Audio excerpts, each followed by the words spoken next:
Hello YouTube family, ज्ञान जगत bye Vinita में आप सभी का स्वागत है। आप सभी को मेरा नमस्कारम। आज जो हम टॉपिक लेने वाले हैं वो है ह्यूमन डाइजेस्टिव सिस्टम, जो कि न्यूट्रिशन का एक पार्ट है।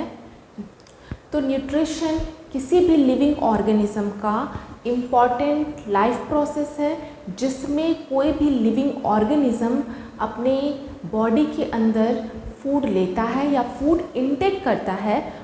तो न्यूट्रिशन के थ्रू कोई भी एनिमल न्यूट्रिशियस सब्सटेंस को अपने बॉडी में एसिमिलेट करता है या फिर एब्जॉर्ब करके मिला लेता है। तो न्यूट्रिशन 2 टाइप्स के होते हैं, जैसा कि हम बचपन से पढ़ते आए हैं, autotrophic nutrition and heterotrophic nutrition. तो ऑटोट्रॉफिक जो न्यूट्रिशन होता है वो प्लांट्स में होता है, और इस न्यूट्रिशन को होने के लिए क्लोरोफिल एक प्लास्टिड है उसकी ज़रूरत होती है, जिसके बारे में मैंने अपने पुराने वीडियोस में बताया है, जो कि सेल का एक पार्ट है प्लास्टिड। तो उसकी ज़रूरत होती है करने के लिए फोटोसिंथेसिस। तो फोटोसिंथेसिस क्या होता है, जो ग्रीन प्लांट्स होते हैं वो सनलाइट, जो कि एक एनर्जी का सोर्स है, उसको यूटिलाइज़ करके या उसको यूज़ करके फूड में कन्वर्ट करते हैं या केमिकल एनर्जी में कन्वर्ट करते हैं, जिसके लिए उनको ज़रूरत होती है वाटर, कार्बन डाइऑक्साइड एंड कुछ मिनरल्स की, जिसके थ्रू वो क्या करते हैं, सनलाइट की एनर्जी को फूड में कन्वर्ट कर लेते हैं। अब नेक्स्ट आता है हेटेरोट्रॉफिक मोड ऑफ न्यूट्रिशन, जिसमें कोई भी एनिमल जो रहता है वो अपने लिए जो फूड है या एनर्जी गेन करने के लिए या फिर अपने बॉडी को प्रॉपर फंक्शन करने के लिए फूड का इंटेक करता है अपने बॉडी के अंदर, और उसका डाइजेशन करता है, और आफ्टर डाइजेशन वो अपने बॉडी में उस मॉलिक्यूल्स को एसिमिलेट कर लेता है एंड एनर्जी गेन कर लेता है। तो जो मोड ऑफ न्यूट्रिशन है हमारे पास हेटेरोट्रॉफिक, वो मैक्सिमम एनिमल्स का मोड ऑफ न्यूट्रिशन है, जिसमें हम लोग पढ़ने वाले हैं ह्यूमन डाइजेस्टिव सिस्टम के बारे में, कि हमारे अंदर जो हम खाना खाते हैं उसका डाइजेशन कैसे होता है। तो इसका पूरा प्रोसेस हम लोग आज देखने वाले हैं, जिसमें हम देखेंगे कि जो ह्यूमन डाइजेस्टिव सिस्टम होता है उसमें कौन कौन से पार्ट्स मौजूद होते हैं। उन पार्ट्स को हम लोग यहाँ देखने वाले हैं, और साथ में उसमें कौन कौन से एंजाइम्स जो रहते हैं वो इन्वॉल्व रहते हैं। एंजाइम बायोमॉलिक्यूल कैटलिस्ट हैं, जो किसी भी प्रोसेस को या मेटाबॉलिक एक्टिविटी को कराने में हेल्पफुल रहते हैं हमारे बॉडी के अंदर। तो यहाँ पर हम देखेंगे कि यहाँ पर भी जब डाइजेशन हो रहा है तो बहुत सारे ऐसे एंजाइम्स होंगे जो डाइजेशन को करने में मदद करेंगे। तो फर्स्ट ऑफ ऑल हम सभी को पता है कि जब हम फूड इंटेक करते हैं तो सबसे पहले हमारा जो खाना है वो हमारे माउथ में जाता है, जिसे हम साइंस की लैंग्वेज में बक्कल कैविटी भी बोलते हैं और माउथ भी बोलते हैं। तो माउथ में मेन होता क्या है, मिक्सिंग होता है फूड का थ्रू टंग, यानी टंग जो रहता है वो फूड को मिक्स करती है सलाइवा से। सलाइवा क्या होता है, जो लार निकलता है हमारे मुंह से वही सलाइवा है। तो वो कहाँ से निकलता है, तो सलाइवरी ग्लैंड से निकलता है। हमारे पास 3 सलाइवरी ग्लैंड है, जिसमें है सबलिंगुअल, सबमैक्सिलरी और पैरोटिड ग्लैंड, जो कि 3 टाइप्स के हमारे पास क्या है, 3 टाइप्स के हमारे पास सलाइवरी ग्लैंड है।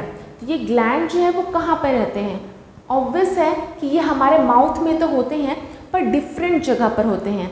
हम अगर यहाँ पर टच करते हैं अपने ईयर के नीचे, तो यहाँ पर हमको, अगर हम इसे इस तरीके से मूव करते हैं तो हम देखेंगे कि हमारे मुंह के अंदर पानी आने लगता है, यानी कि सलाइवा आने लगता है। मतलब यहाँ इस पोर्शन पे हमारे पास क्या है, सलाइवरी ग्लैंड है।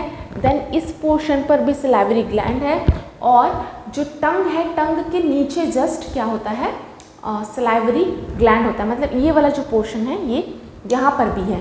तो ये जो नीचे वाला पोर्शन है इसको हम बोलते हैं सब मैक्सिलरी एंड जो टंग के नीचे होता है उसे हम कहते हैं सबलिंगुअल, एंड जो कान के पास होता है उसे हम कहते हैं पैरोटिड ग्लैंड। तो ये ग्लैंड क्या करते हैं, सलाइवा को सेक्रेट करते हैं, और जब हम खाने को चबाते हैं या चीव करते हैं तो उस वक्त पर जो ये सलाइवा है वो हमारे फूड के साथ मिक्स हो जाता है। साथ में हमारे पास जो टीथ हैं उनसे हम उनको चीव करते हैं तो वो छोटे छोटे पार्टिकल्स में टूट जाते हैं और मिक्सिंग अच्छे से हो जाती है। और इस तरीके से बोलस यानी कि गोल फॉर्म में हम क्या करते हैं, उस फूड को अपने ऑल्सोफेगस, या हम बोल सकते हैं कि हमारा जो फूड पाइप है उसके थ्रू हम उसको स्टमक में, ये हमारा स्टमक है, ये हमारा फूड पाइप है, इसे हम ऑइसोफेगस भी कहते हैं। इसी के थ्रू, जैसे कि हम जानते हैं कि सलाइवरी ग्लैंड का सलाइवा उसमें मिक्स हो गया है, जिसकी वजह से उसमें फिसलन आ जाता है, और फिसलन की वजह से वो ईजिली क्या हो सकता है, हमारे स्टमक में फिसल करके नीचे आ सकता है। इस फंक्शन को कराने के लिए जो हमारा फूड पाइप होता है उसकी लाइनिंग में, यानी उसके किनारे किनारे पर होते हैं कुछ मस्कुलर सेल्स जो कि एक मूवमेंट करते हैं जिसे हम कहते हैं पेरिस्टैल्टिक मूवमेंट, जिससे वो क्या करते हैं, इस पाइप को इस तरीके से मूव करते हैं। तो हमारा जो ये रिदमिक मूवमेंट रहता है, यानी कंटिन्यूसली होते रहता है, जैसे कि हमारा हार्ट का बीट है उसी तरीके से ये भी मूव करता है, और इसके थ्रू क्या होता है, हमारा जो फूड है वो स्टमक में पहुंच जाता है। तो ये हमारा फर्स्ट प्रोसेस होता है जिसमें हमारा खाना हमारे माउथ से कहाँ पहुंच जाता है, हमारे स्टमक में पहुंच जाता है। जो स्टमक है इसका साइज़ जब हमारा खाना अंदर जाता है तो थोड़ा बड़ा हो जाता है आफ्टर फूड इनटेक। उसके बाद क्या होता है कि इस स्टमक में HCl का प्रोडक्शन होता है जिसे हम कहते हैं हाइड्रोक्लोरिक एसिड। दूसरी चीज़ है यहाँ पे पेप्सिन का प्रोडक्शन होता है जो कि एक एंजाइम है। तीसरी चीज़ है इसमें म्यूकस। तो इन तीनों का बहुत इम्पॉर्टेंट रोल होता है फूड को डाइजेस्ट करने में। तो उसमें क्या होता है कि जब फूड इनटेक के समय पर अगर कोई माइक्रो ऑर्गेनिज्म हमारे खाने पर मौजूद होता है तो उसको वो HCl जो होता है वो किल करने का काम करता है, और साथ में ये HCl जो रहता है इस एंजाइम पेप्सिन को एक्टिवेट भी करता है, क्योंकि जो पेप्सिन होता है वो एसिडिक सराउंडिंग में एक्टिवेट होता है, और पेप्सिन डाइजेस्ट करता है प्रोटीन को। तो इस तरीके से जब HCl हमारे स्टमक में रिलीज़ होता है स्टमक के ग्लैंड्स के थ्रू, तो उसे हम कहते हैं, जिसे हम गैस्ट्रिक जूस भी कह सकते हैं। तो उसमें क्या होता है कि हमारा जो पेप्सिन है वो एक्टिवेट हो जाता है। अब म्यूकस जो होता है, जैसा कि हमने देखा कि जो एसिड है उसका प्रोडक्शन होता है हमारे स्टमक में, तो एसिड के इफ़ेक्ट से जो हमारा स्टमक है उसके लाइनिंग अफेक्ट ना हो, मतलब कि डैमेज ना हो ये लाइनिंग, क्योंकि ये सेल है हमारे बॉडी का, तो वो डैमेज ना हो, इसीलिए हमारा जो ये म्यूकस है ये क्या करता है, यहाँ की लाइनिंग को प्रोटेक्ट करता है, किससे, हाइड्रोक्लोरिक एसिड से। और साथ में हम बोल सकते हैं कि जो हमारा स्टमक है वो एक मूवमेंट करता है जिसमें वो क्या करता है, हमारे फूड को पूरे तरीके से एंजाइम से मिक्स करने का काम करता है ताकि डाइजेशन अच्छे से हो सके। इसके पहले एक और एंजाइम होता है जिसे हम कहते हैं एमाइलेज, जो कि स्टार्च को डाइजेस्ट करता है, और ये प्रेजेंट होता है सलाइवा में। ये सलाइवा वही है, लार है जो हमारे मुंह में निकलता है, और जो हम जब खाना चबाते हैं तो वो खाने के साथ मिक्स होता है, उसी में मौजूद होता है एमाइलेज।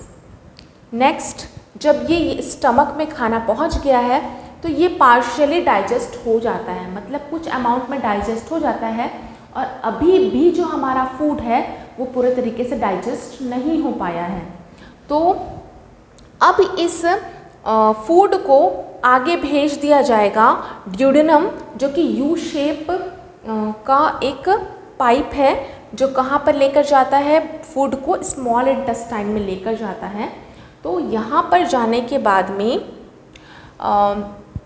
जो स्टार्टिंग का 2 to 3 मीटर पोर्शन रहता है स्मॉल इंटेस्टाइन का उसे हम कहते हैं जेजुनम, एंड जो उसके बाद का पोर्शन रहता है 5.5 से 5.8 मीटर के लगभग उसे हम कहते हैं इलियम। और दोनों का अपना अपना स्पेशल काम होता है। जो स्टार्टिंग पोर्शन रहता है जेजुनम, वहाँ पर उसकी जो लाइनिंग होती है उस पाइप की वो थिक होता है, मतलब मोटा होता है। पर अगर हम इलियम की बात करें जो कि लास्ट का पोर्शन है स्मॉल इंटेस्टाइन का, वो थोड़ा पतला होता है, यानी कि वो थोड़ा थिन होता है। उसका भी अपना एक कारण होता है कि वो क्यों पतला और मोटा होता है। स्टार्टिंग पोर्शन पर अभी भी हमारा जो फूड रहता है वो डाइजेस्ट नहीं हो गया होता है, वो डाइजेशन के प्रोसेस से गुजर रहा होता है। पर हमें पता है कि जब एक बार डाइजेशन कंप्लीट हो जाएगा तो हम उसे क्या करेंगे, अपने बॉडी में एब्जॉर्ब कर लेंगे, यानी एसिमिलेट कर लेंगे, मिला लेंगे। तो वो प्रोसेस होता है इलियम में, और उसको एब्जॉर्ब करने के लिए ही उसकी जो सेल लाइनिंग होती है या फिर पाइप की लाइनिंग होती है वो पतली होती है। तो ये जो स्मॉल इंटेस्टाइन है इसका जो लेंथ रहता है लगभग 6 to 8 मीटर के लगभग होता है, और ये जो लार्ज इंटेस्टाइन है इसका 1.5 मीटर के आसपास की उसकी लेंथ होती है। अगर हम अब देखें कि हमारा जो खाना है वो स्टमक से ड्यूडेनम से होते हुए स्मॉल इंटेस्टाइन में आ रहा है, तो जब वो ड्यूडेनम में आता है तो ड्यूडेनम में क्या होता है, जो हमारा लीवर है और जो हमारे पास पैंक्रियास है, यहाँ से भी डाइजेस्टिव जूसेस निकलती हैं जो एक साथ मिलकर के कहाँ पर जाती हैं, हमारे ड्यूडेनम में पोर हो जाती हैं, और वहाँ से हमारे फूड के साथ मिक्स हो करके वो आती है स्मॉल इंटेस्टाइन में। मतलब वो साथ में डाइजेशन का प्रोसेस चलते रहता है। तो जो लीवर होता है, लीवर में होता है गॉल ब्लैडर, जो कि इम्पॉर्टेंट है क्योंकि जो हमारा लीवर होता है ये जो जूस प्रोडक्ट करता है हम उसे कहते हैं बाइल जूस। ये जो बाइल होता है वो स्टोर होता है गॉल ब्लैडर में ही, और गॉल ब्लैडर से जितनी ज़रूरत है उसके हिसाब से हमारे ड्यूडेनम में पोर होते रहता है। ये जो बाइल डक्ट है वो गॉल ब्लैडर से निकल के आता है और कहाँ कनेक्ट होता है, हमारे पैंक्रियास से आने वाले पाइप में। और लिवर जो है वो उसका 2 लोब्स होते हैं, 2 पार्ट्स होते हैं। जो राइट पार्ट होता है वो बड़ा होता है और जो लेफ़्ट पार्ट होता है वो छोटा होता है, 2 लोब्स होते हैं। और जो लिवर है हमारे बॉडी के राइट साइड पर प्लेस रहता है जो लिवर है वो। और इसके बाद जो लिवर से और पैंक्रियास से जूसेस आए हैं उसमें क्या क्या होता है, तो उसमें होता है हमारे पास ट्रिप्सिन एंड लाइपेज। मेन जो हमारा साथ में पेप्सिन भी होता है।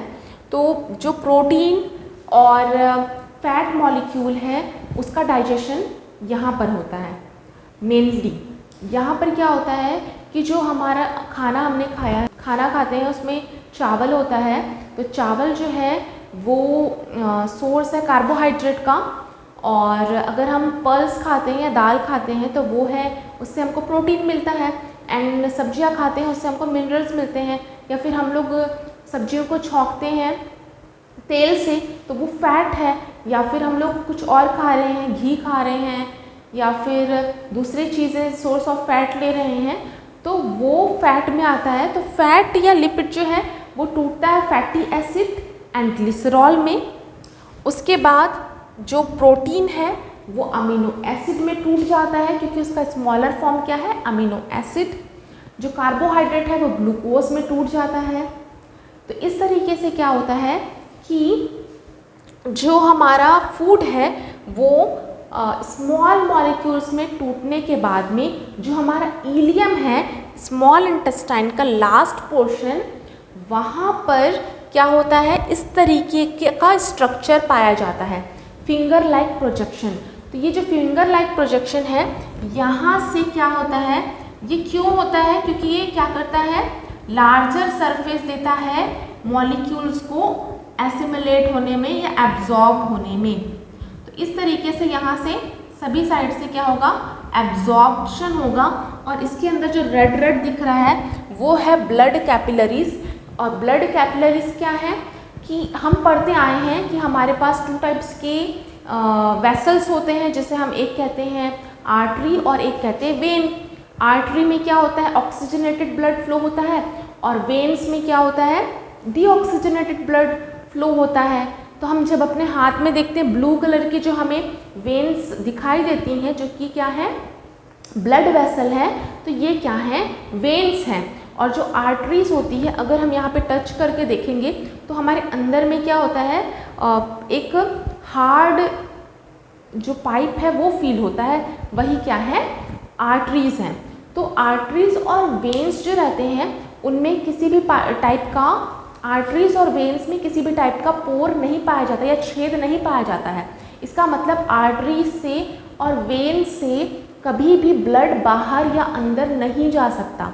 तो आखिर ब्लड बाहर या अंदर या ब्लड के थ्रू जो फूड है या ऑक्सीजन है या कार्बन डाइऑक्साइड है वो कैसे ट्रांसपोर्ट होते हैं, यानी आना जाना कैसे करते हैं, वो कैपिलरीज के थ्रू ही करते हैं। क्योंकि कैपिलरी भी एक तरीके का वेसल है जो कि कैसा होता है, जिसमें बहुत सारे छोटे छोटे पोर्स होते हैं, जिसके थ्रू क्या होता है, ऑक्सीजन हो गया, कार्बन डाइऑक्साइड हो गया, फूड हो गया, ये क्या कर सकते हैं, स्मॉल पार्टिकल्स इसके अंदर जा सकते हैं और वहाँ से बाहर आ सकते हैं। इस तरीके से हमारा जो ऑक्सीजन हो गया, कार्बन डाइऑक्साइड हो गया, फूड हो गया, ये क्या कर सकते हैं, किसी भी सेल से ट्रांसपोर्ट हो सकते हैं, यानी कि अंदर जा सकते हैं और बाहर निकल सकते हैं। तो यहाँ पर क्या होता है, कैपिलरीज जब ले लेती हैं हमारे फूड को, उस फूड को मेन ब्लड वेसल्स के थ्रू बॉडी के सारे सेल्स में पहुँचा दिया जाता है, और सेल्स उस फूड का यूज़ करती हैं एनर्जी के लिए, या सेल को रिपेयर करने के लिए, जो डैमेज हो गया उन सेल को रिपेयर करने के लिए, या फिर सेल की बिल्डिंग के लिए, कुछ चीज़ें बनानी होती है सेल को, उनके लिए इस फूड को यूज़ करती है। अब इतना समझने के बाद में हमें ये जानना है कि हमारा फूड अब यहाँ से कहाँ जाता है, लार्ज इंटेस्टाइन में जाता है, एंड जो एक्सेस अमाउंट ऑफ वाटर रहता है उसे क्या कर लिया जाता है, वापस से एब्जॉर्ब कर लिया जाता है और बॉडी में मिला लिया जाता है, और जो अनडाइजेस्टेड फूड है उसे हम क्या करते हैं, एनएस के थ्रू बॉडी के बाहर रिमूव कर देते हैं। इस तरीके से हमारा कंप्लीट डाइजेस्टिव सिस्टम जो है वो वर्क करता है। अब इसमें और भी चीज़ें इम्पॉर्टेंट है, जिसमें कि लीवर बहुत इम्पॉर्टेंट है। लीवर का फंक्शन इम्पॉर्टेंट है कि लीवर क्या क्या काम करता है।